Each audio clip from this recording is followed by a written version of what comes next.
Hello everyone, my name is Daniel Creel, brand ambassador of PinSeeker, and today I'm going to be talking to you about spin rate.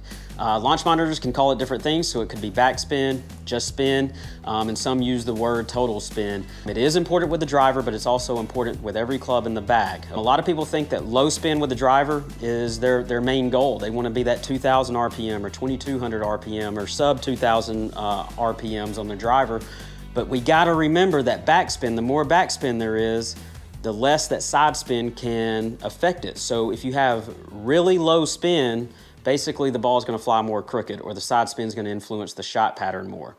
The more backspin you have, the straighter the ball will go.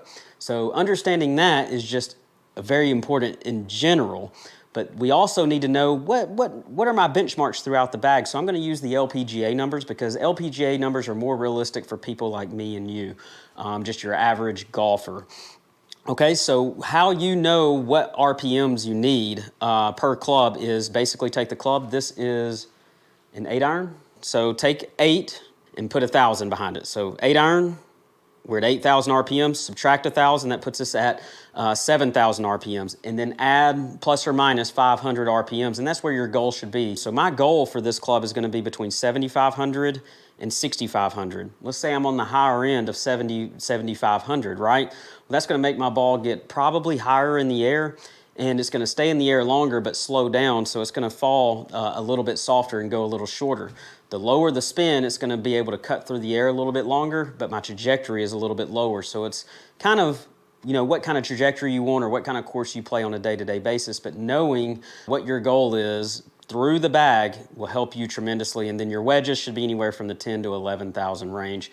Driver around 2,600 RPMs. Let's talk about what influences spin rate. So spin rate is influenced mainly by speed. So the faster you swing, the more spin you're gonna have, and you're gonna have a hard time getting down spin, okay? That's what your goal is gonna be. Hey, how low can I get this spin? And then if you swing slow, basically, you're going to be working on how can I get more spin. The more spin is going to help your distance, okay? Another thing that influences spin is friction.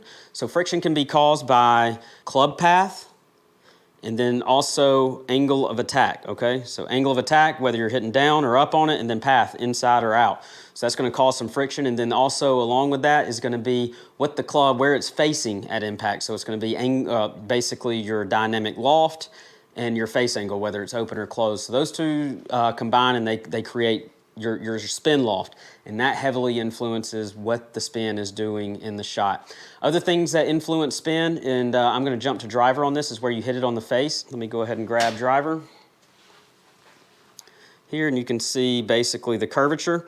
So the higher you hit up here, it can actually add up to 5 degrees loft here, and it can decrease loft up to 5 degrees down here. So the sweet spot is going to be roughly what the driver advertises on the back of the head. So this is a 9-degree driver. So to get that 9 degrees, I would need to hit it dead in the center. If I hit anything higher, it could go up to 12, 13 degrees. What is cool about it is the higher you hit it on the face, the less spin you're going to have. The lower you hit it on the face, the more you're going to add to your spin, okay? So impact has a big influence on the spin rate, so keep that in mind. So there are some really quick ways that we can influence the spin rate that doesn't cost a lot of money or require a swing change. And the simple things is change your ball, do your research. If you go to your launch monitor and you need a lower spin or raise spin, look for golf balls that will help you do that. Another thing is change the loft on the driver. We pretty much have adapters on our drivers. The more loft that you have can cause a little bit more friction depending on what your swing style is. So play around with the adapters and the settings, either adding or taking away loft based on the spin numbers that you're getting. Another thing is you can do, if you want to get technical, is visit a pro shop and ask them what kind of shaft that you need. So shafts typically have a butt section, a mid section, and a tip section. They usually have different profiles for each, but yet they offer different kick points and different trajectories and different spin styles. So along with partnering the right shaft, changing the ball, and changing the loft of the driver, you can really produce a very good number to maximize your distance. On irons are the same way. So basically we can change the loft. You just need a live loft machine that we can adjust the loft to benefit you. We can look at the shafts, and we can actually look at the length of the club. So there's a lot of things that you can do with your equipment to adjust these numbers. But the thing is, I hope now that you've watched me and heard me talk about the spin rate, that you're gonna pay attention to the spin rate throughout the bag and really zero in your numbers from your wedges all the way to your driver, and this is gonna equip you to be a better player on the course. So thank you guys for watching, and that's how you use SpinRate.